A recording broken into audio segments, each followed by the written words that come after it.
Welcome back to the Big Plantation, everybody. We're into the guest segment of our show.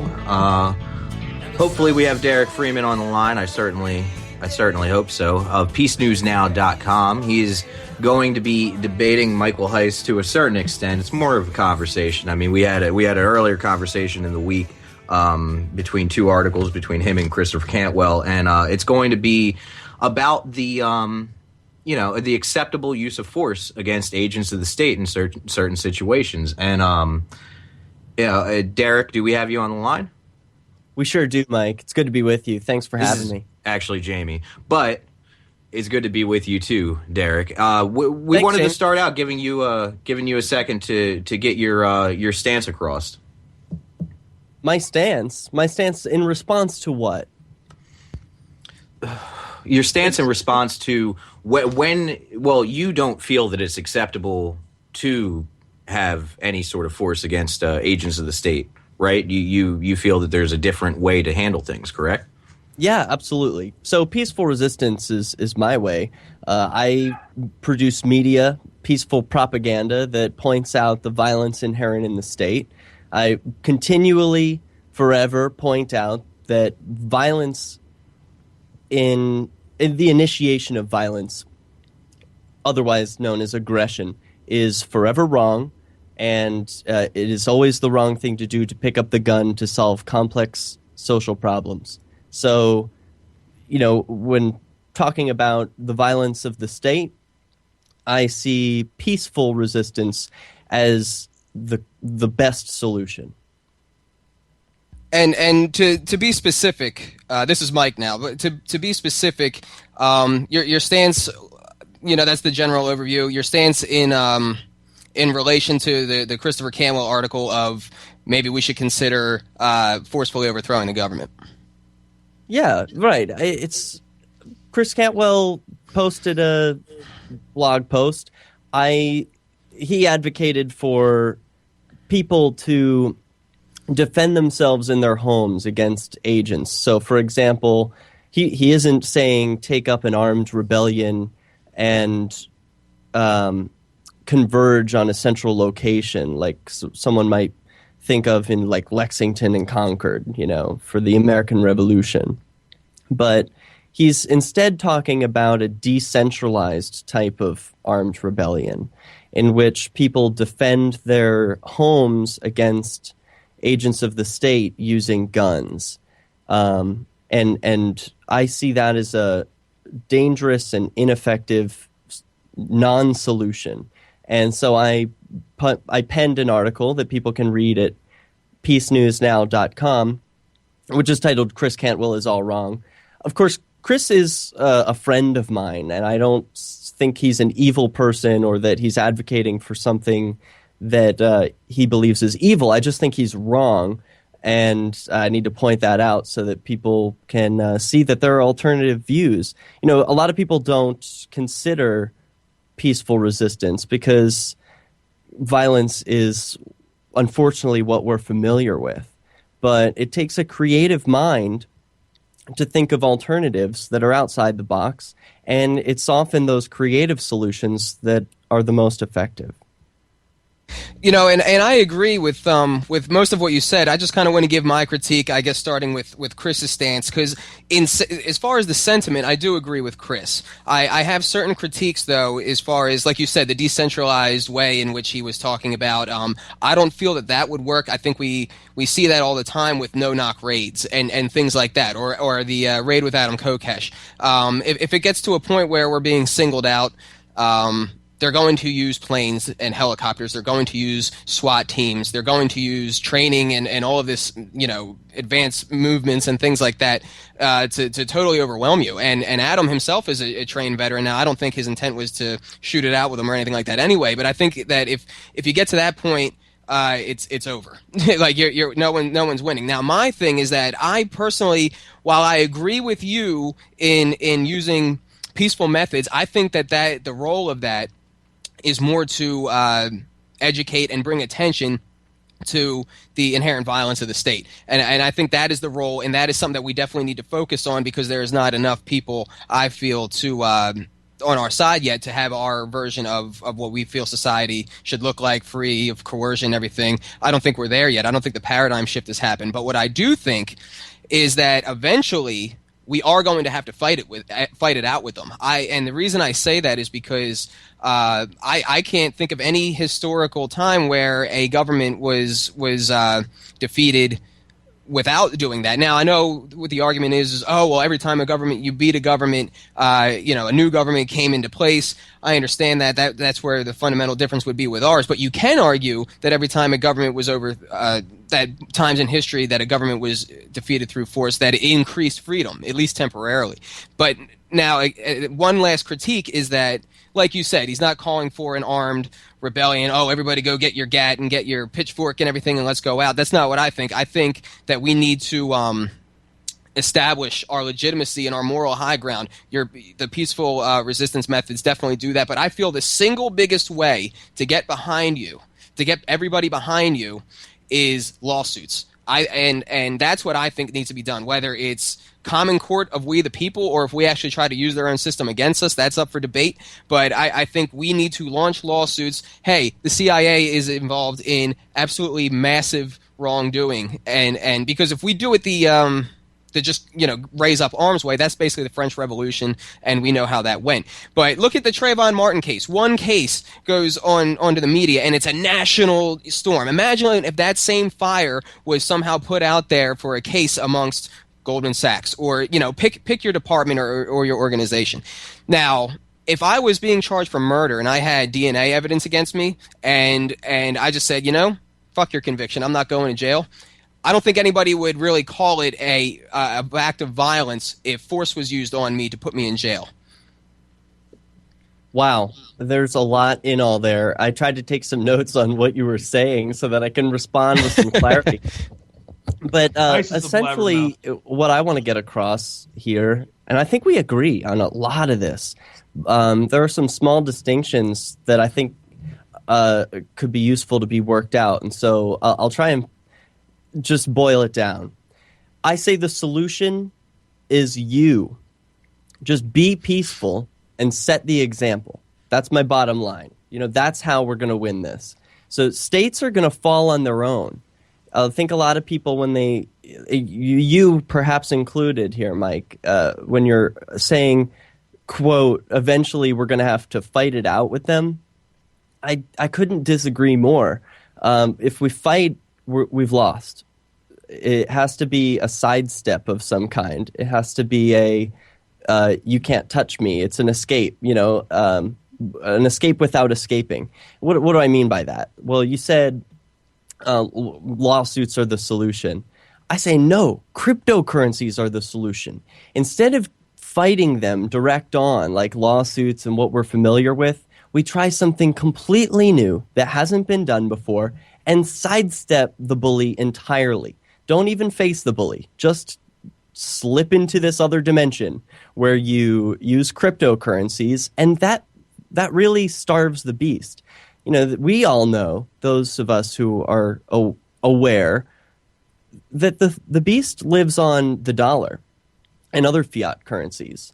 It can't control people or do all the things that it does with wars without the dollar. And if you starve the beast of your tax money, which you can with cryptocurrencies, and create this alternative market that governments can't touch, then we've developed a real solution. So you say that when states fall or when they're overcome by force, there's increased freedom temporarily.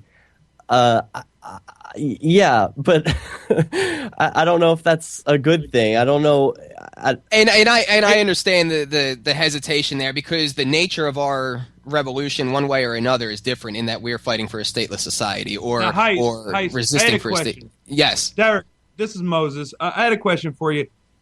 What is your answer to the current situation as far as police brutality or the tactics of the police? As we see a lot of people being needlessly slain by police officers across the country.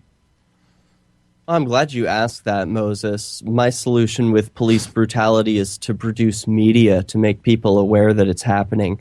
I think a lot of people like me have been producing content like that, which has resulted in the explosion of police abuse videos that we see on YouTube. It's about you taking personal responsibility for filming the cops that are around you and taking a decentralized approach to this solution, doing what you can and sharing with the others who are doing what they can. So I produced a video called Victimless Crime Spree that everyone can watch free at victimlesscrimespree.com, which documents police committing acts of brutality against me. And I don't think that the correct thing to do would have been to pull out a gun and shoot them. I'm here speaking with you today because I chose the peaceful path, and I made it out on the other end. Am I completely free? I'm still on the plantation with you guys, but I think that, getting to freedom today with the technology we have involves using video to point out the gun, make the arguments to people, and live to continue to tell that story again and again until humanity gets it. So I wanted to kind of give a response. You said that, and I totally agree. I think it's just some of the context that we disagree with here. I totally agree with, get into alternative systems, get into Bitcoin, get into Shield Mutual, these kind of free market services, because that's going to provide the infrastructure, if you will, for our stateless society or our free society. We're going to be replacing what government is now monopolizing.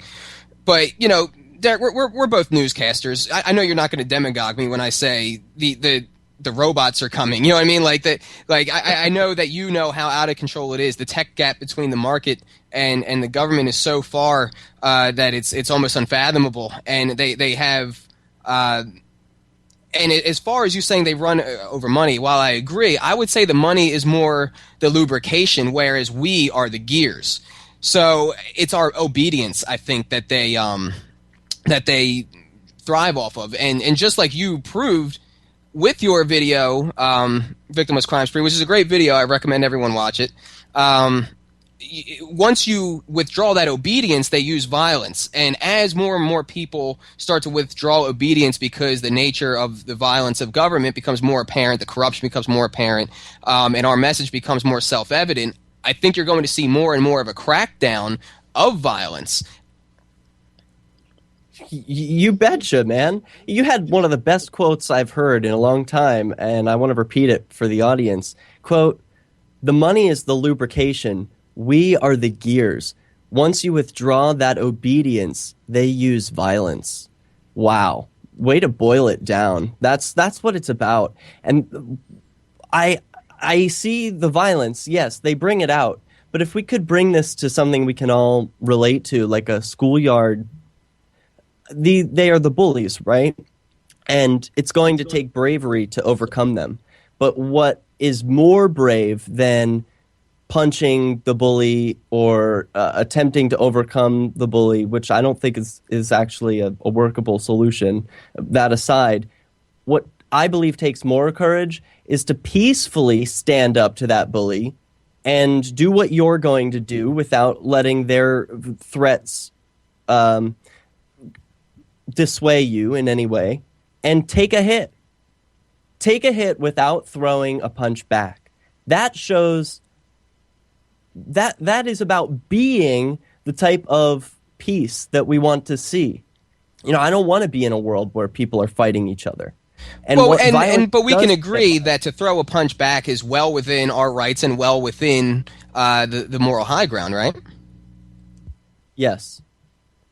So I guess that's where it boils down to for me, because I think philosophically we all agree crime is wrong and crime should be dealt with. We as anarchists, that's like the stigma, how you just want crime running in the streets and blah blah blah blah blah, and we all know that's not true. But I feel that if you can't be for at least trying to prosecute the world's biggest criminals, people who are engaged in international pedophilia rings, genocide, eugenics, all of this crazy stuff that me and you dive into every day, then if you can't philosophically be against for convicting them, how could you be for philosophically free market dealing with small crimes? Well, I'm not for convicting them. I want to move on.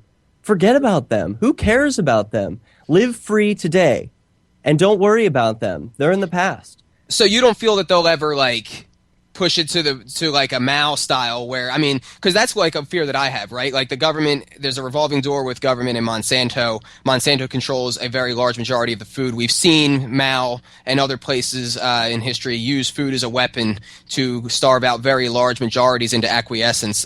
You don't fear something like that?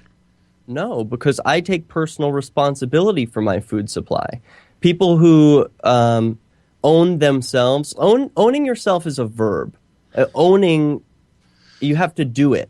You don't just inherently own yourself. It's something you have to do. And when you take personal responsibility for your food supply, knowing where your food comes from, you don't worry about things like that because, Monsanto and people who are genetically engineering, I don't worry about any of that because I know where my food comes from. And any of your listeners can have the same peace of mind if they just take the steps to have that personal responsibility and to become more independent. And I would be remiss if I didn't point out, geographically, being in a city right now as I am in Philadelphia makes me feel concerned. I would be more independent. I would be more at peace if I were in a place like New Hampshire, where there's a community of people who are moving together to support each other in this peaceful resistance. It's called the Free State Project. If people haven't heard about it, they can look it up at freestateproject.org. But it's one of the solutions that I see as one of those creative, peaceful solutions. People coming together to live independently and ignore what's happening in all of the other horrible places. We could just ignore that if we can have freedom for ourselves. I know it sounds a little bit selfish, but I think that selfishness is what incentivizes other people. They see, hey, that looks pretty good. I'm going to go get some of that for myself. Yeah, and that's the demagoguery used against the libertarian message from the left. But all right, can we both agree that when you say forget them, because again, I'm not arguing against you of growing your own food or doing anything you can to be self-sufficient. That's not what I'm saying. But can we agree that, like we said, that they thrive off our obedience, so that to claim your own independence is in and of itself being disobedient, thus almost I don't want to say inviting, but we both know how this relationship works, inviting their violence. Yes, great point. And that's why I brought up New Hampshire and the Free State Project. If you are disobeying the government, you are going to invite violence upon yourself. If you're going to invite violence upon yourself, it's best to have a community of support.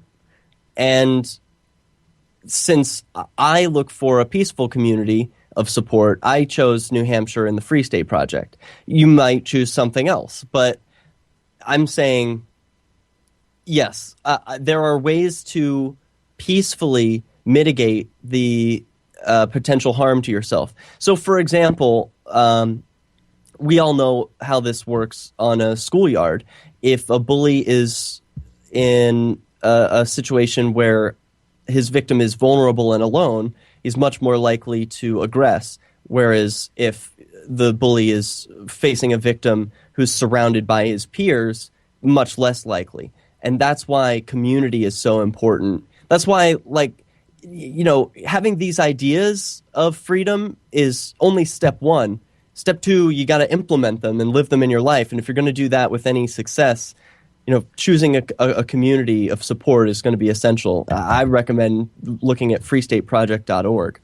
And and I agree. It's definitely going to be while it's going on a lot more free living in some ways like that. But then I would cite things like, they coordinated with the local police coordinated through fusion centers with the FBI and stuff like that to completely annihilate the Occupy movement from the face of the entire country.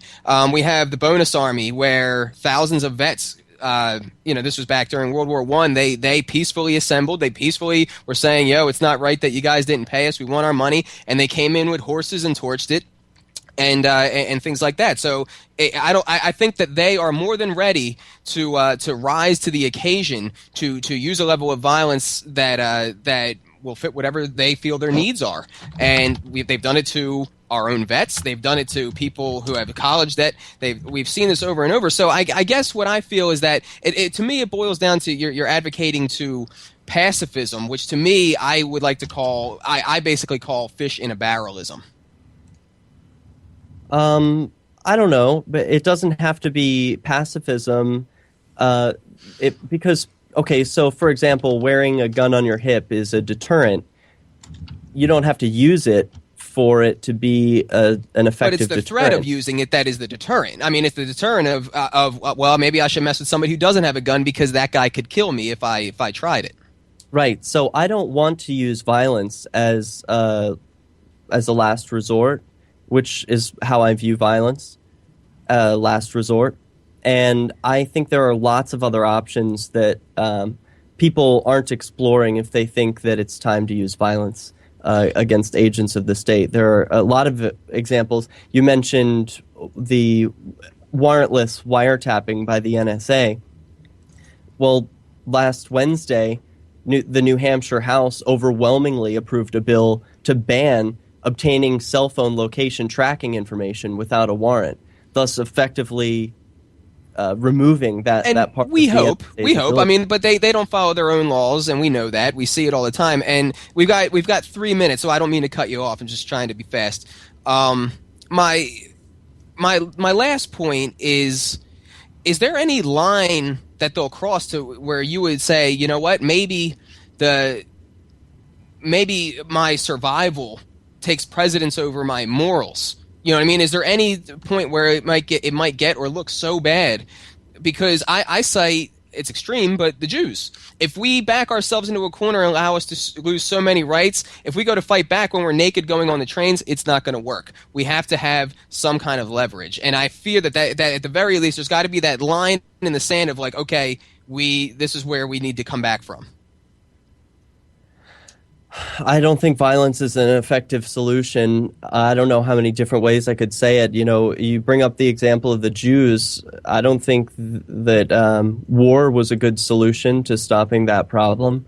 It had ended in millions more being killed needlessly. Innocent people in Japan who were annihilated thanks to nuclear war. I mean, it brought us into a whole new era of mutually assured destruction. So I don't know about that example. I think it only proves my point that violence begets more violence. Well, you're talking about the governments. I'm talking about the Jewish people. What, that they should have taken up arms against the agents of the state? I don't see that as a practical, effective solution. Not for agents of the state. I mean, of course, I'm not a pacifist, and I see the... I mean, I keep a gun to defend myself against casual robbers. I carried a gun concealed and open while I lived in New Hampshire. You know, I'm a pro-gun guy. But against agents of the state, I think a distinction needs to be made. Their whole operation is a gun. That's why you can't use guns against them. You have to use argumentation. You have to point out the morality, and most importantly, you have to raise your personal level of independence so that you can show other people what it truly means to live free. All right, Derrick, where can people find your work? PeaceNewsNow.com, and my personal blog is derrickj.me.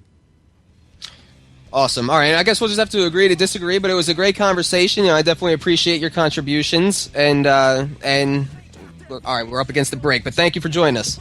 Thanks, Mike. I look forward to seeing your trial. Thank you.